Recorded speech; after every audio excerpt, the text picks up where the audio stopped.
Hello everyone, कैसे हैं आप सब। एक बार पुनः शिव कोचिंग क्लासेस पर स्वागत है बच्चों। Class 12 physics NCERT chapter number 14 इकाई नंबर 9 बच्चों, जिसमें आज हम बात करेंगे लेक्चर नंबर सेकंड की। और लेक्चर नंबर फर्स्ट में बच्चों हम पूरा बेसिक देखे थे। लेक्चर नंबर सेकंड में हम भी आज बेसिक ही देखेंगे। इसके बाद सीधे क्वेश्चन आंसर पर चलेंगे कि इस चैप्टर से कैसे कैसे क्वेश्चन पूछे जाते हैं। आज शुरुआत करते हैं बच्चों हम चालक से। सबसे पहले हम चालक के बारे में बात करेंगे, बाकी ठोसों में ऊर्जा बैंड के बारे में तो बात करेंगे ही। चालक किसे बोला जाता है बच्चों? चालक किसे कहा जाता है? जिसमें विद्युत धारा आसानी से प्रवाहित हो सकता है, वो आपका चालक कहलाता है। क्या कहलाता है बच्चों? चालक कहलाता है। ठीक है, जिसमें विद्युत धारा सुगमता पूर्वक प्रवाहित होता है, वो आपका चालक कहलाता है। इसके बाद बच्चों दूसरा है आपका विद्युत रोधी। विद्युत रोधी का मतलब क्या होता है बच्चों? विद्युत रोधी, विद्युत रोधी, रोधी मतलब आपको पता है कि जिसमें विद्युत धारा प्रवाहित ना हो। विद्युत रोधी बच्चों, जिसे हम कुचालक के नाम से जानते हैं। दूसरा इसका नाम हम कह सकते हैं कुचालक। क्या बोलते हैं बच्चों? कुचालक। ऐसे पदार्थ जिसमें विद्युत धारा का प्रवाह सुगमता पूर्वक ना हो, वो आपका विद्युत रोधी कहलाता है या कुचालक कहलाता है। और जब तीसरे नंबर की बात करते हैं बच्चों, वो आपका आता है अर्धचालक। क्या बच्चों? अर्धचालक। ठीक है, जो कि पूरा ये चैप्टर ही अर्धचालक से भरा पड़ा हुआ है। अर्धचालक से ही पूरा यहाँ पे दावा भी कर सकते हो बच्चों। अर्धचालक, अर्धचालक का मतलब ये होता है, जैसे मान लीजिए कोई पदार्थ है जिसमें विद्युत धारा का प्रवाहित नहीं होता, यानी विद्युत धारा उसमें प्रवाह नहीं होता है। लेकिन बच्चों जब विद्युत रोधी पदार्थ में कुछ अपद्रव्य मिला दिया जाए, क्या? अपद्रव्य। अपद्रव्य मतलब कुछ अशुद्धियां मिला दी जाए। तो जब अपद्रव्य मिलाते हैं बच्चों, तो इसमें विद्युत धारा चालन होने लगता है। तब बच्चों ये क्या कहलाता है? अर्धचालक। जैसे आपको हमने बताया था कि पी प्रकार का अर्धचालक या एन प्रकार का अर्धचालक होता है, वो आपका एक प्रकार से अपद्रव्य मिलाने पर अर्धचालक हो जाता है। ठीक है बच्चों, ये चीज है। हम यहाँ पर इसके थोड़ा सा ऊर्जा बैंड के बारे में चर्चा कर लेते हैं, क्योंकि मेन हमारा टॉपिक है ऊर्जा बैंड। हालांकि पिछले लेक्चर में कर लिया था हमने, लेकिन बच्चों ये रहता है कि आप लोगों के मन में डाउट ना रह जाए, कोई भी टॉपिक ऐसा ना छूटने पाए, भाई ऐसा ना लगे कि सर ने नहीं पढ़ाया। ठीक है, चलिए शुरू करें बच्चों ऊर्जा बैंड के बारे में। तो सबसे पहले हम पदार्थ के बारे में बात करते हैं। पदार्थ जो है बच्चों किससे मिलकर बना होता है? पदार्थ जो है वो परमाणु से मिलकर बना होता है। किससे मिलकर बना होता है बच्चों? परमाणु। और परमाणु में बच्चों क्या होता है? कोष पाए जाते हैं। कोष यानी कक्षा पाया जाता है बच्चों। और कक्षा के अंदर बच्चों उपकोष। क्या होता है बच्चों? उपकोष। ये कैसे समझेंगे सर? देखिए अभी हम आपको बताते हैं। ये आपका सिलिकॉन है। परमाणु क्रमांक बच्चों आपका 14 है। ठीक है, इसका जब हम इलेक्ट्रॉनिक विन्यास निकालते हैं बच्चों, तो 1s2 हो जाता है, 2s2 हो जाता है, 2p6 हो गया, 2 2 4 6 10 हो गया बच्चों। फिर आपका हो जाएगा 3s2, फिर 3p2 हो गया, 2 2 4 6 10 2 12 और 12 2 14। 14 पूरे के पूरे हो गए। अब बच्चों ये जो पहला था ये पहले कोष में था, 1 जहां पे, तो पहले कोष की बात करते हैं। 2s और 2p दूसरे कोष की बात करते हैं। 3s और जो 3p बच्चों तीसरे कोष की बात करते हैं। यानी जो सिलिकॉन है बच्चों, इसमें आपके पास कितने कोष हैं? 3 कोष हैं। कितने कोष बच्चों? 3 कोष हैं। ध्यान रखिएगा, थोड़ा समझिएगा। 3 कोष है बच्चों। क्या है? 3 कोष है। अब 3 कोष में इलेक्ट्रॉन भरे जाते हैं। अब ये कोष कैसे होते हैं सर? थोड़ा सा देखना, मैं पूरा चर्चा करूंगा। ये बच्चों आपका नाभिक है। ये आपका नाभिक है। और नाभिक के चारों वृत्ताकार पथ जहां इलेक्ट्रॉन चक्कर लगाते हैं, जैसे आपका पहला कोष हो गया बच्चों, ये आपका दूसरा कोष हो गया, फिर ये हो गया तीसरा कोष हो गया। क्या हो गया बच्चों? तीसरा कोष हो गया। और इसमें जो ऊर्जा का क्रम है वो बढ़ता हुआ ऊर्जा स्तर है। ये नीचे वाला, जैसे इसको हम के बोलते हैं, इसकी सबसे कम ऊर्जा होती है। फिर बच्चों ये आपका एल होता है, फिर आपका एम होता है। इनमें आपके इलेक्ट्रॉन है। 1s जो है ये पहले वाले में 2 इलेक्ट्रॉन भरे गए हैं।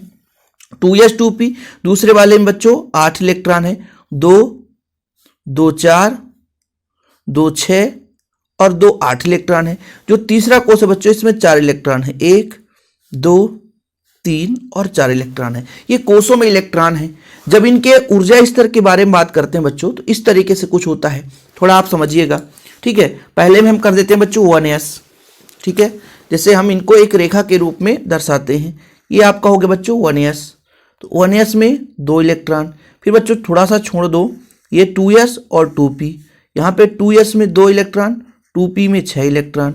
अब बच्चों यहाँ पे 3s 3p, 3s में 2 इलेक्ट्रॉन और 3p में बच्चों इसमें भी 2 इलेक्ट्रॉन। अब होता क्या है बच्चों, जब मान लीजिए इन जो ऊर्जा रेखाओं की बात करते हैं, जब ये पास पास आ जाते हैं, ये जो ऊर्जा रेखाएं पास पास आ जाते हैं बच्चों, पास पास आ जाते हैं और एक समूह के रूप में दिखाई देने लगते हैं। किस रूप में बच्चों? समूह के रूप में। तो इन्हें बोला जाता है ऊर्जा बैंड। क्या बोला जाता है बच्चों? ऊर्जा बैंड। क्या बोला जाता है बच्चों? ऊर्जा बैंड। ठीक है, किसी को प्रॉब्लम? अब इसी में लोग परेशान हो जाते हैं, बोले सर यहाँ तो 3 कोष थे, इसको आपने पूरा क्यों बताया? अरे भाई यहाँ पर हमने कहा इनमें के अंदर भी उपकोष है, जैसे 1s हो गया, ये उपकोष हो गया, 2s 2p, यहाँ पे 2 उपकोष हो गया, यहाँ पे 3s 3p, इसमें भी 2 उपकोष है।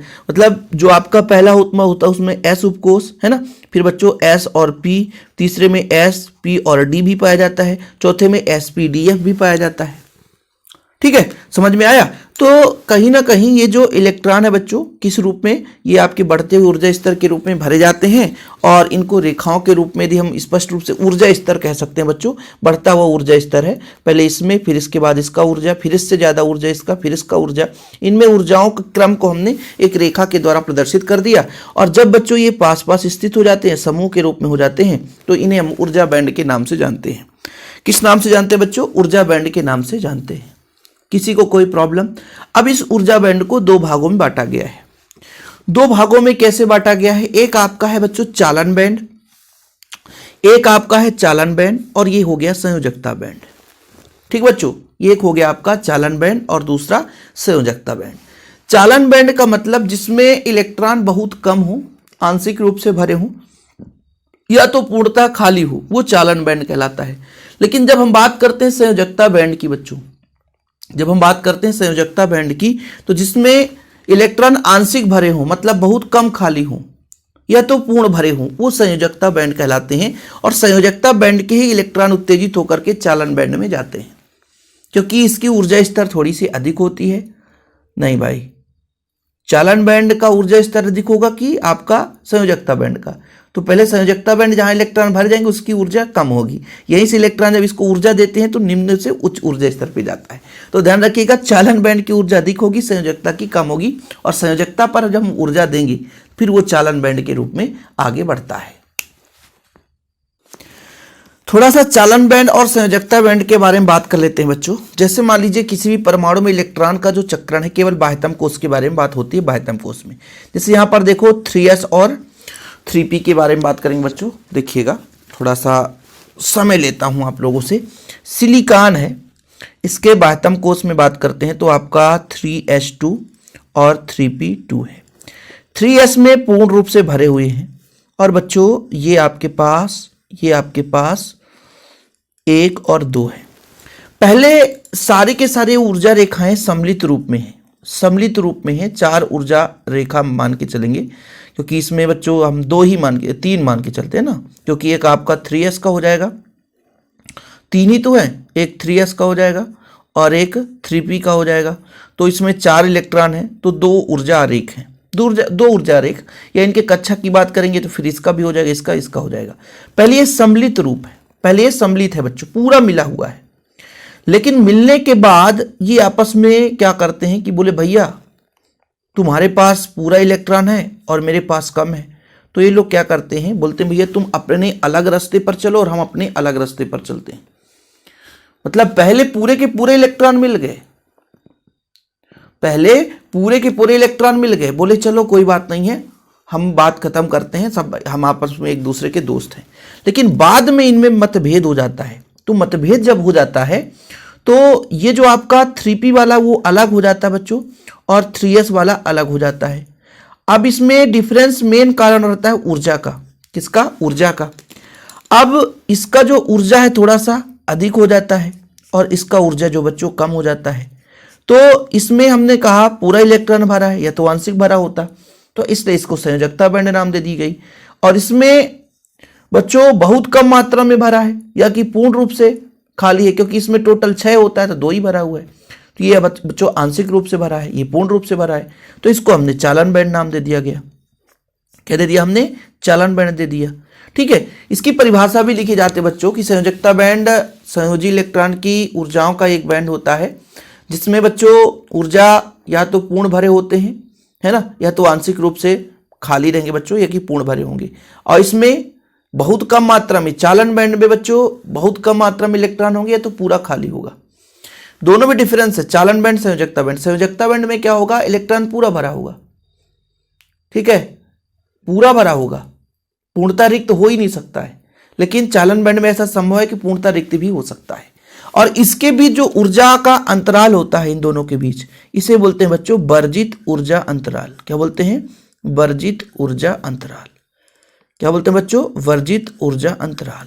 ठीक है, यानी पहले आपस में मिल गए लेकिन फिर ऊर्जा के आधार पर इनको बांट दिया गया।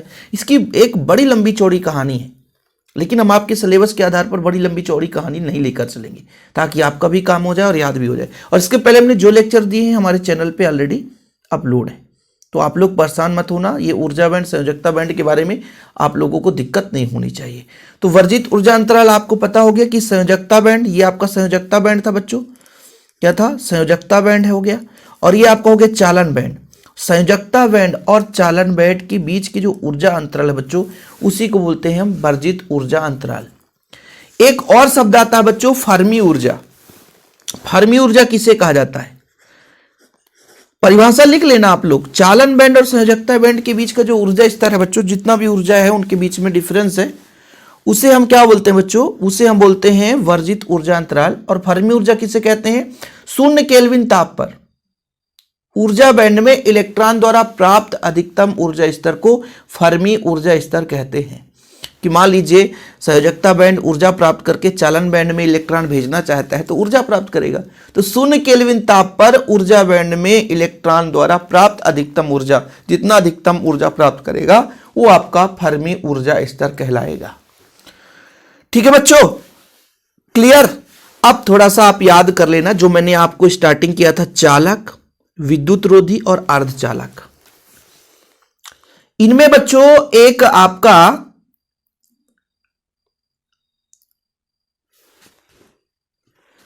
ऊर्जा अंतराल होता है। जब अंतर पढ़ोगे वहां भी देखने को मिलेगा, मैं आपको थोड़ा सा बता देता हूं।